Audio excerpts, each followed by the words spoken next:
Welcome YouTube, this is Acid Roots. I've got a review which is Stevie Stone's Rollin' Stone. Now this is his debut on Strange Music, N9ne's label, and this came out in the summer of 2012.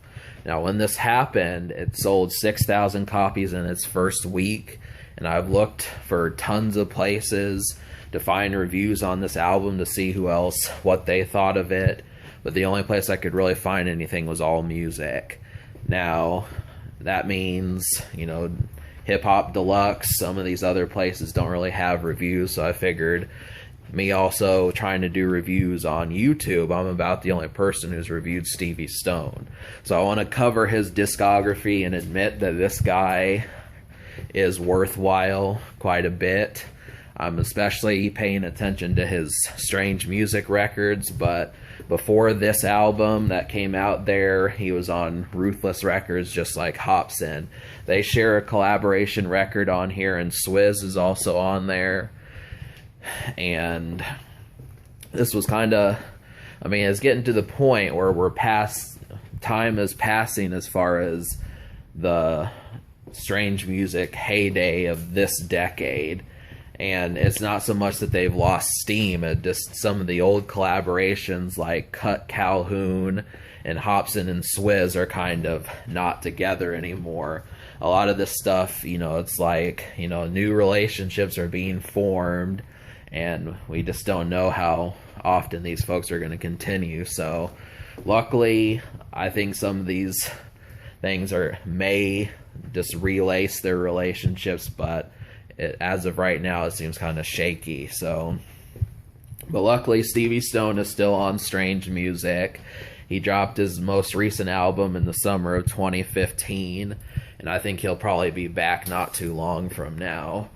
So my biggest problem with this album is Wikipedia does not have the information as to what songs were leaked as singles off this project. Now this kind of leads me to believe that it's a really ground level album, and that means that it's kind of a bit lucky that it got the Wikipedia page at all.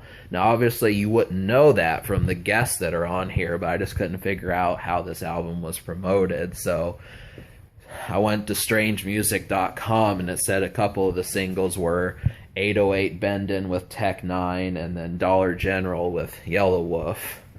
But I don't know what songs got videos, so I'd have to look that up. But so some of the people who are on here is Hopsin and Swizz, Yellow Wolf is on a hook, Big Scoob is on here, N9 and Kriz Calico, and then a few other folks. But those are some of the biggest ones. I've reviewed a lot of these folks, and it pretty much is the best way to go. If I had to say, oh yeah, Cut Calhoun is on here. But if I had to say exactly the kind of folk I think Stevie Stone is he's about the biggest ground level person off the N9ne's label. There just aren't that many people dropping albums on Strange Music who have careers besides Kriz Calico and Ritz, but he was kind of like that fourth person after Cuddy and N9ne himself. So we did manage to get like 4 or 5 big names if you throw in Big Scoob, but this guy, he's stuck around, and we'll probably have a few more records by him. So 808 Bendin' with N9, great song. You should know that every single song that there's a guest that on there is a great song. So I don't think I should have to cover that intensely, but Cut's song is good, Tech's song is good, Kriz's song is good, Scoob's song is good. All of these are immediate highlights, and they're also outgoing, so it's not really like you're gonna be bored to tears or getting the right momentum for the night that you're looking for, or the time that you're looking for. There are songs that have a little bit more purpose to them, but those are actually not as many. He kind of blends them well. If there are bad beats, it's not necessarily on the songs that are more thoughtful. So there is a couple like Perfect Stranger that have some real moody instrumentals that I feel like, you know, this was a nice this was a nice touch by Stevie. So out of 14 songs, I wound up liking 11. So this album is probably going to get a 10, which I have not given a rap album in a long time.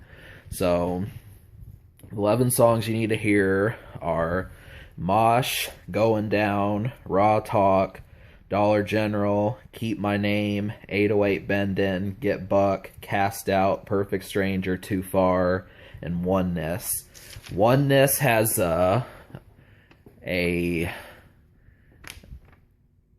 reggae kind of dance hall hook on there, which was another pretty slick thing that they did.